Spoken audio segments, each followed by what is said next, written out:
どうも、ベトナム在住のウキツです。1年ぶりにこの CL50 の整備です。この CL50 はね、1年前にね、ちょっとオイル漏れがあるって言って預かって、見ていくと、いろんなところに問題があってね、結局エンジン全部ばらすことになって、で、バイク自身はすごく調子いいらしいんですよ。ただね、組んだ直後というかすぐですよね、もうオイル漏れがね始まっちゃったんですよ。下がねこんな感じかな。で、これは2日前に持ってきてもらったんだな。でうちに置いとくとね、やっぱりこんな感じでオイルが漏れてて、どうも1箇所じゃないみたいなんですよね。なんで今回ちょっとまたエンジンを全分解だと思うんですけど、なんせこれね、クランクは溶接修理をしたんで、そこの歪みでね漏れてると思うんですよ。クランクケースがね、クランク溶接修理じゃなくてクランクケースの溶接修理ですね。なんでそれなんですけどね、これシリンダーのところもオイルきてるんだよな。確かこれね、ガスケットタイのやつ使ってメタルガスケットだったと思うんですよ。だからメタルガスケットは無理だったんだろうな。あとここは間違いなく漏れてますね。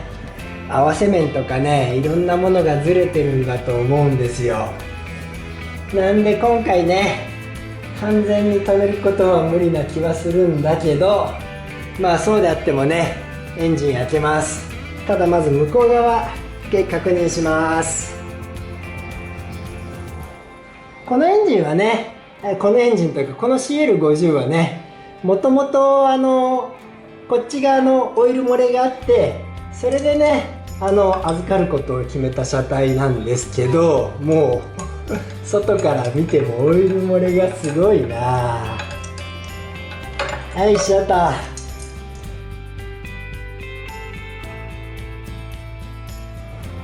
さあ、うわすごいな。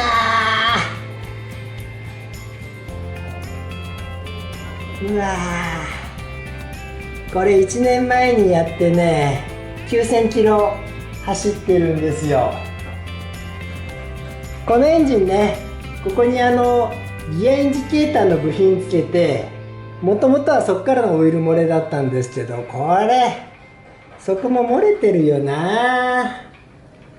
あと上溶接したんでね、上も歪んで上からもオイルきてるっぽいな。こりゃ大変だよ。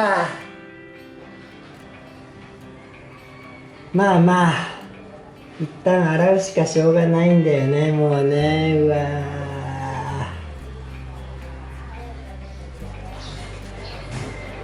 そうそう、この持ち主さんにこのポロシャツもらったんですよ。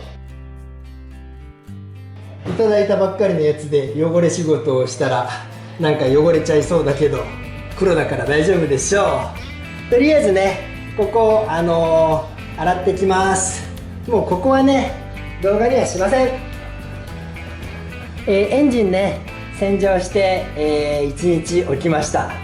案外ね漏れてきちゃいましたね。ステップとか外したんでね、それで漏れやすくなったのかな。エンジン下側です。ここね漏れてるんですよ。実はね組んでしばらく経ってすぐに漏れてきてね、私が液体ガスケットを塗ってちょっとその場しのぎをしてもらって1年経ったと。で気にしてたのがね、これが前回私が割っちゃったやつですよね。でこっちが以前、誰かが割って要は肉盛り溶接してもらってるんで、ここから漏れてたら大変だなと思ってたんですけど、それは大丈夫っぽいですね。なんだ、ちょっとここが湿ってるというか油あるんだけども、ち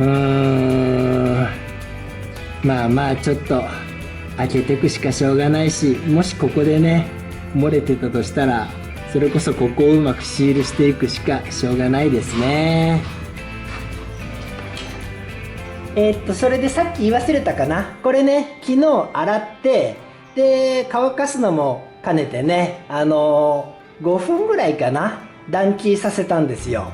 でもうステップも外しちゃったしね走行はしなかったんですけども、もともとこのバイクはねここからのオイル漏れがあって預かって修理して、いろんなものを発見したんですけども、一応暖気では漏れてないですね。ただこれに関してはね中のシフトドラムとつながってるんでね、走行させてギアチェンジしないとわからないんで、どっちにしても今回これもね外していきます。それでこれはそっか、完全に取らないとあれか、こいつですよね。中はオイルがたくさんあるんで、でこいつか。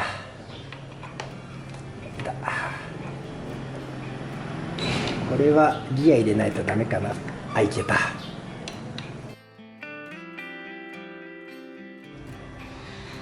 ここは漏れてはないですね。これ前回変えたんだっけ、それとも変えたばかりだったから変えなかった。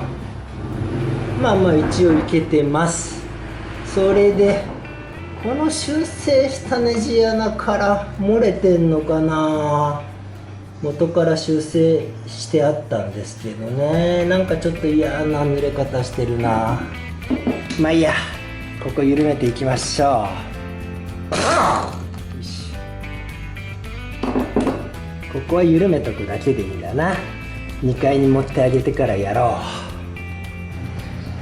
う。さあエンジンオイルも抜いちゃいましょう。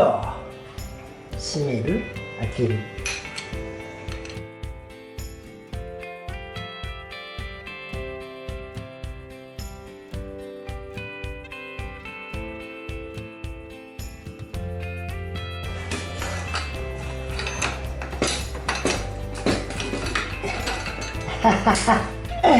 やっぱりな、このなんかティッシュみたいなガスケットが入ってますね。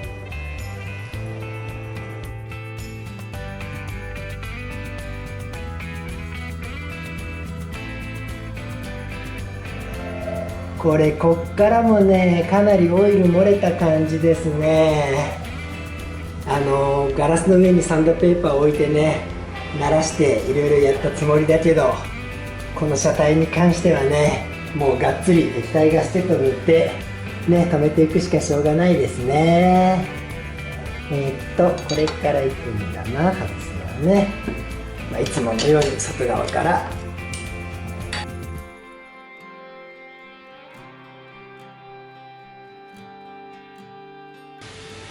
あれ、これカバー当たってる。今の段階で抜けないんだ。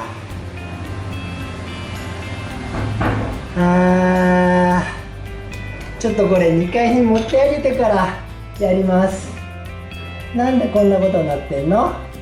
もうここだけ閉めとくか。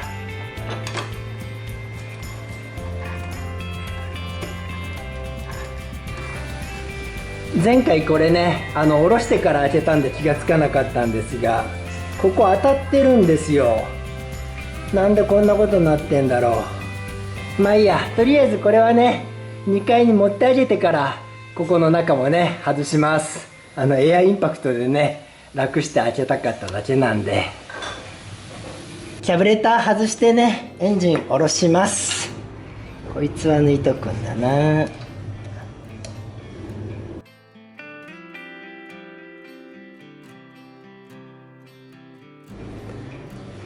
さあこれでエンジン下ろせるかな。向こうのね配線はもう動画にしなかったんですが抜いてあります。そんでねこれがかなりエンジンがなんかなんだ揺れた動くらしくって一回ボルト緩んでダブルナットにしてるんですよね。いや今はしっかり締まってる。何か難しいんだろうな。上がねかなりオイルが漏れてる感じで、いやで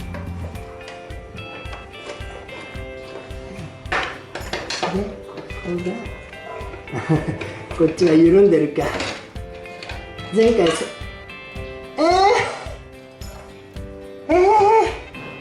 また折れたの。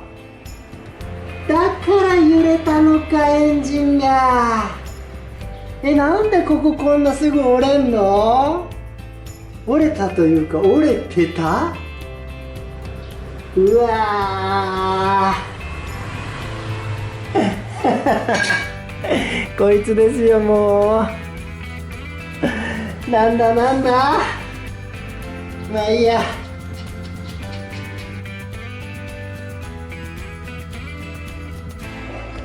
今回はスルッと降りんじゃないの？ちょっと待ってよ。前回苦しんだんだ。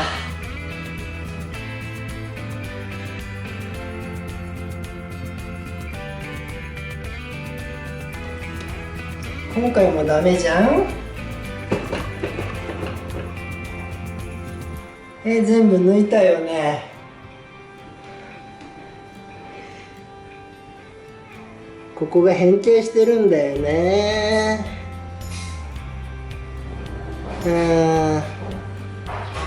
こいつは頑張って下ろすしかしょうがないんだよね。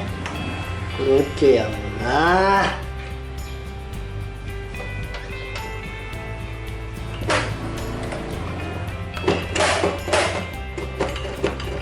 引っかかってんのか。降りた。うわここやっぱ漏れてんだな。ここが密着してないんじゃねこれ。開いてるわ。溶接したところね、変形してるんだ。まあいいや、とにかく降りた。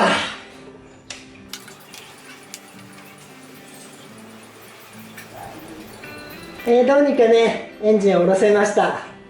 こいつのオイル漏れはね下を気にしてたんですが、結局この上みたいですね。ここがね割れてるからって言って溶接してもらったんですが、歪んだんでしょうね。こっからずっとねオイルが伝ったみたいです。それとこれもう映ってないけど一応説明します。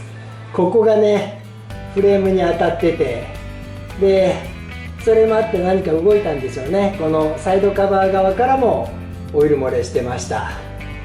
このフレームね向こう側がなんか崩れて、こっちも崩れてますけど、溶接でね直してるというか作ってるから、もう形がむちゃくちゃなんでしょうね。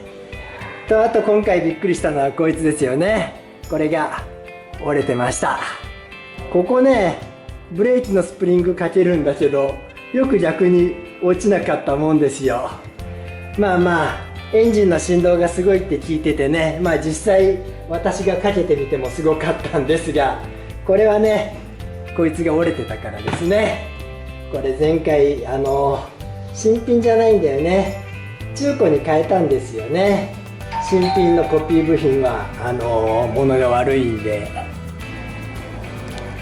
次ねこれどうするかはちょっと後で考えるとして、とりあえずね次回からこれエンジンばらして、オイル漏れをね止めていきたいと思います。なんでね今日はここまでです。それではまた。